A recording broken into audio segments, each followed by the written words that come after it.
During a recent interview with Steve Bannon on Bannon's War Room podcast, indicted Republican Texas Attorney General Ken Paxton admitted to helping essentially rig the election in the state of Texas so that Donald Trump would win the state. Here it is, as Ken Paxton explained it. These are his own words.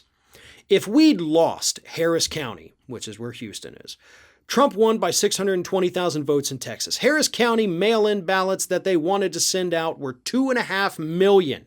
Those were all illegal, and we were able to stop every one of them. Had we not done that, we would have been in the very same situation. We would have been on election day. I was watching on election night, and I knew when I saw what was happening in these other states that that would have been Texas.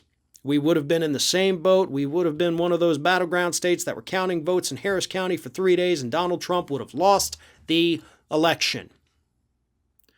First of all, it's pretty rich for a guy that's been indicted for securities fraud to talk about things being illegal. And no, it would not have been illegal to send out 2.5 million ballot applications to people in Harris County. Because that's the thing here. These weren't ballots. This was sending an application. Hey, we're in the middle of a pandemic. Would you like to vote by mail? So you don't put yourself at risk when you try to go to the polling station. And Ken Paxton is out there bragging that he's the one who blocked those applications from going out so that Trump could win the state.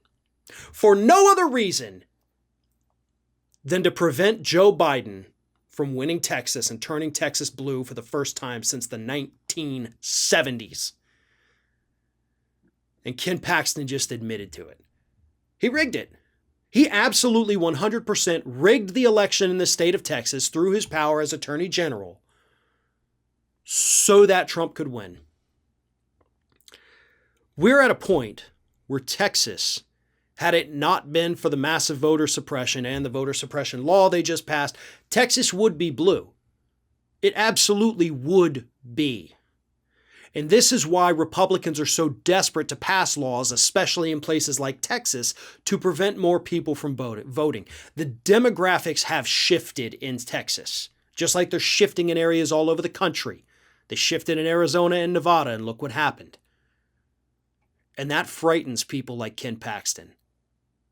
Frightens people like Texas Governor Greg Abbott, because they understand that as these demographics shift, as they continue to screw over their state and offer them absolutely nothing, their days would be numbered. And they would stand no chance of ever winning re-election again if they didn't stop the Democrats from voting.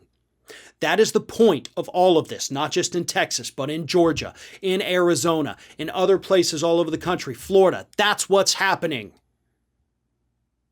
By and large, voters are rejecting Republican ideology, and the younger generation that's just now eligible to vote, has only been eligible to vote, for 4 or 5 years now, they widely reject it. They are not embracing conservatism at all, at any number that would indicate the Republican Party could remain alive. I do believe, based on these shifts and based on the fact that the Republican Party is only getting crazier and offering literally nothing to the American public, the Republican Party is going to die in our lifetime. But if it wasn't for voter suppression, as Ken Paxton admitted himself, the Republican Party would have already been dead.